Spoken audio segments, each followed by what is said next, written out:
In the days of Abraham, before Israel was a nation, and before the law was given at Sinai, there lay in a fertile valley 2 cities that shone with wealth and power, Sodom and Gomorrah.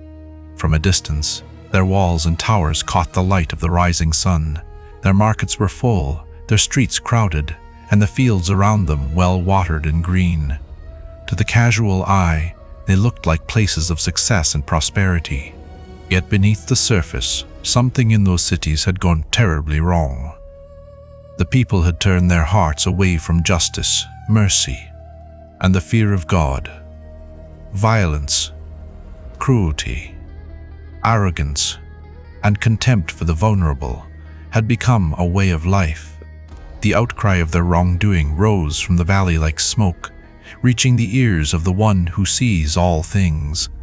Scripture says that the Lord declared, "The outcry against Sodom and Gomorrah is great, and their sin is very grave." It is the language of a world gone hard, a people who no longer cared for righteousness, a society rotting from within even as it glittered on the outside. On the highlands above that valley lived Abraham, a man whom God had called out from his homeland to walk by faith. One day, as he sat at the entrance of his tent in the heat of the day, 3 mysterious visitors came to him.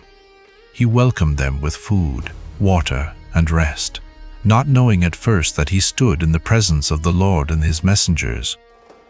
After speaking of a promised son who would be born to Abraham and Sarah in their old age, the visitors rose to go, and their gaze turned toward the valley where Sodom lay. Then the Lord said that he would go down and see whether the outcry about Sodom and Gomorrah was as great as it seemed. Abraham understood that judgment was near. A struggle rose in his heart.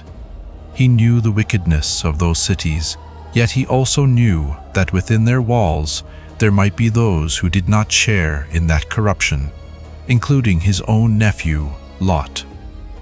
So Abraham drew near and spoke with reverent boldness. Would God sweep away the righteous with the wicked? If there were 50 righteous people in Sodom, would the city not be spared? Will you destroy the righteous with the wicked? If 50 righteous men are found there, will you still not spare the place? The Lord answered that for the sake of 50, he would spare the whole place. Abraham pressed further. What if there were 45, or 40, or 30, or 20? Finally he asked, almost trembling, whether for the sake of 10 righteous people the city would be spared. The answer came, for the sake of 10, judgment would be withheld. With that, the Lord departed, and Abraham returned to his tent, his heart heavy, yet trusting that the Judge of all the earth would do what is right. As evening fell, 2 of the heavenly messengers came to Sodom. They found Lot sitting in the gate, a place of authority and decision. Lot, recognizing something unusual about them, rose to meet them and bowed in respect. He urged them strongly to stay in his house for the night, to wash their feet and rest away from the streets. Reluctantly, they agreed and entered his home. Yet the darkness that had settled over Sodom was not only in the sky. Before the night grew deep, men from the city came and surrounded Lot's house. Their hearts had long turned toward evil, and they intended to treat the visitors with cruelty and shame. The mood of the city revealed itself in that one moment, a society that no longer knew the boundaries of decency or the call to protect the stranger. Lot stepped outside and closed the door behind him, pleading with the crowd to do no such wickedness. But their hearts were hardened, and they turned on him as well. At that moment, the messengers reached out, brought Lot back inside, and struck the raging crowd with blindness, so that they groped in confusion outside the door. The time for mercy's delay had passed. Now mercy would appear in another form, deliverance for those willing to flee. The angel spoke plainly to Lot. The city was about to be destroyed. He was to take his wife, his daughters, and anyone who would listen and leave without delay. Yet even in the face of such a warning, hesitation lingered. Lot tried to warn the men who were pledged to his daughters, but they thought he was joking. The seriousness of judgment was beyond their imagination. As dawn approached, the messengers urged Lot more urgently. "Arise, take your wife and your 2 daughters who are here, lest you be swept away." When he still hesitated, the angels took them by the hand, the man, his wife, and his daughters, leading them outside the city in an act of pure grace. They were told to flee to the hills and not to look back. Behind them lay Sodom, with all its comforts, noise, and illusions. Before them lay the hard path of escape and the unknown future. As Lot and his family ran towards safety, the sky above the valley grew strange. Then it came. Judgment, swift and overwhelming. Fire and burning stone rained down on Sodom and Gomorrah, and the cities that had once seemed so secure were consumed.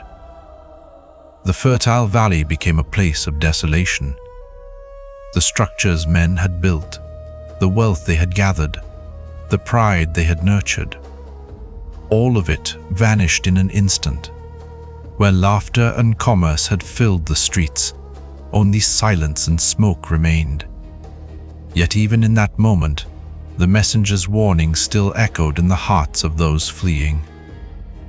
Lot's wife, torn between obedience and longing for the life she had known, turned to look back at the burning cities.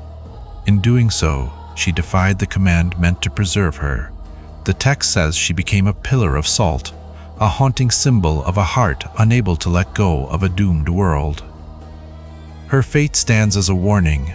Sometimes survival means releasing what we once loved when God has declared it must pass away. Lot and his daughters continued on, eventually reaching safety in the mountains, shaken and scarred by all they had seen. Their story from that point moves into the complexities and brokenness of human survival after trauma. But the central message stands. They escaped, not by their own strength or wisdom, but because God, remembering Abraham and his intercession, sent help and pulled them away from destruction. Meanwhile, far off, Abraham rose early and returned to the place where he had once stood before the Lord. When he looked towards Sodom and Gomorrah, he saw smoke rising from the land like smoke from a great furnace. The cities of the plain were gone. We are told that God remembered Abraham and sent Lot out of the midst of the catastrophe. Judgment fell, but it did not erase the mercy extended through the prayers of a man of faith. The story of Sodom and Gomorrah is not merely a tale of ancient ruin. It is a mirror held up to every generation. It speaks of a world where injustice and cruelty can grow so deep that they cry out to heaven. It speaks of a God who is patient, yet not indifferent, who is merciful, yet not unjust. It reminds us that there are times when the structures of evil are allowed to stand no longer. But it also tells of the power of intercession, that the plea of one faithful person can matter in the unfolding of events, and of the possibility of rescue for those willing to listen and flee from what is destroying them. It is easy to see Sodom only as them, a distant and wicked people. Yet the more sobering reading is to ask, where our own hearts might resemble theirs, where indifference to suffering, pride, or rejection of what is good has taken root. The story warns that judgment is not just about cities falling from the sky. It is about what happens when a life or a culture closes itself to righteousness and compassion. And yet, even there, the path of Lot remains, a way out, led by the hand if necessary, for those who will heed the call to leave behind what cannot be saved. In the end, the valley that once held Sodom and Gomorrah became a place of memory and warning.